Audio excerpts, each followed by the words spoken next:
guys, good morning. Kagigising ko lang at ayan, may tigyawat akong napakalaki. And naliligo na nga rin pala si JL dahil may pasok siya sa work.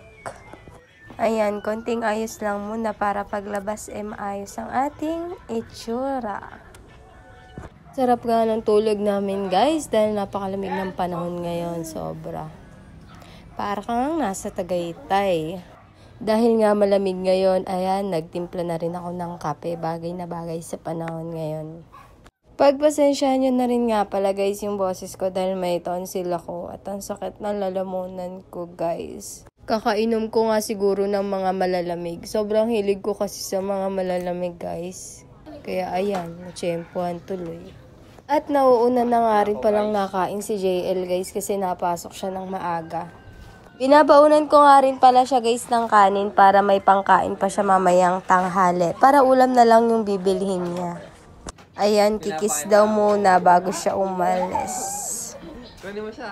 Kinikilig naman si ate mo. Huy! Pagkaalis nga niya guys, pinaliguan na namin si Sian para naman na for the fresh na ang baby niyo.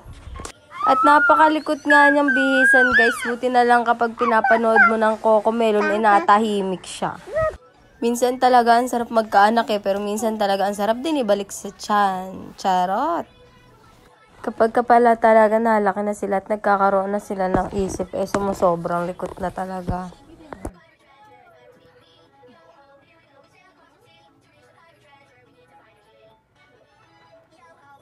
Ayan, for the fresh na ang baby nyo. Pwede na ulit dungisan, char. Ayan, pagkatapos ko nga siyang bihisan, nagliligpit na rin naman ako ng mga plato. Konti nga lang din naman itong mga nililigpit ko, mga kinainan lang ni Mahal. Kaming tatlo nga lang din naman yung nandito, kaya konti lang yung mga gagawin.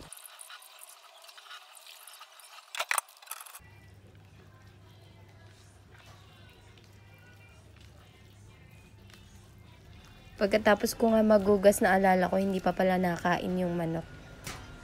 Buti na lang may natira pang lamig at ayun na yung ipapakain ko sa manok. Nalagyan ko lang ng konting tubig.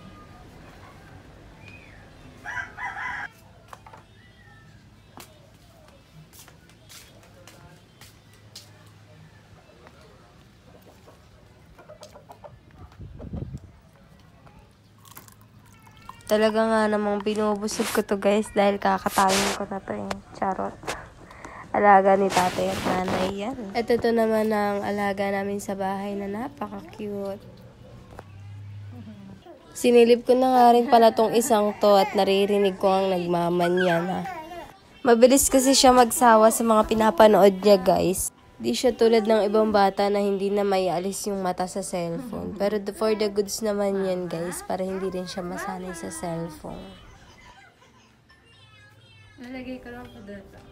Nagugas na nga muna ako ng kamay at dahil binalikan na rin naman niya yung pinapanood niya, tinignan ko muna itong mga halaman dahil nanunuyot na nga, kailangan na nga diligan.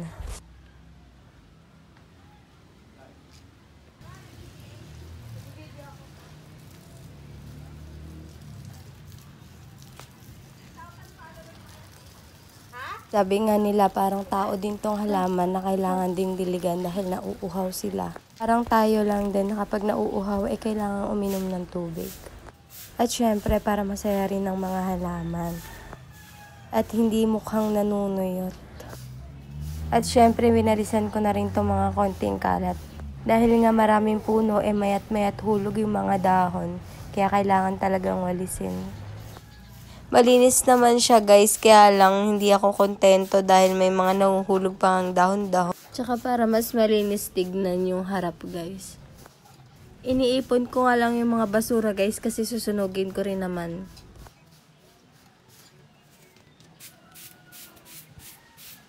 Kumuha na rin ako ng papel at posporo para masunog na yung mga basura.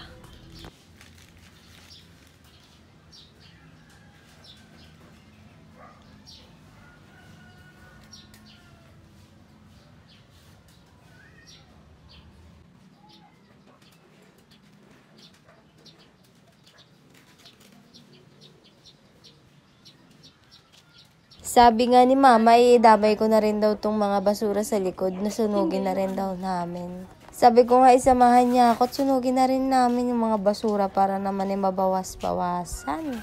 Hindi pa nga namin masyadong malinis tong mga kahoy na to. Inuunti-unti lang namin yung paglilinis. Sabi kasi nila guys, maganda raw na nauusukan ng bahay.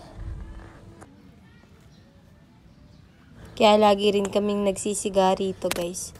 At syempre, para mawala na rin yung mga lamok. Dahil tuwing hapon ngayon, napakarami ng mga lamok.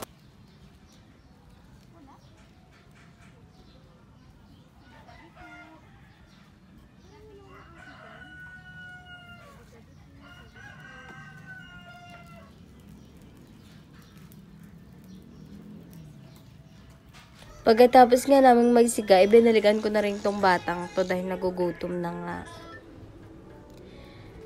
Maraming salamat nga pala guys sa mga sumusuporta sa amin at sa susuporta pa. Sana sa lahat ng video namin ay subaybayan ninyo. And hanggang dito na lang din po pala guys. Thank you so much for watching. Babush!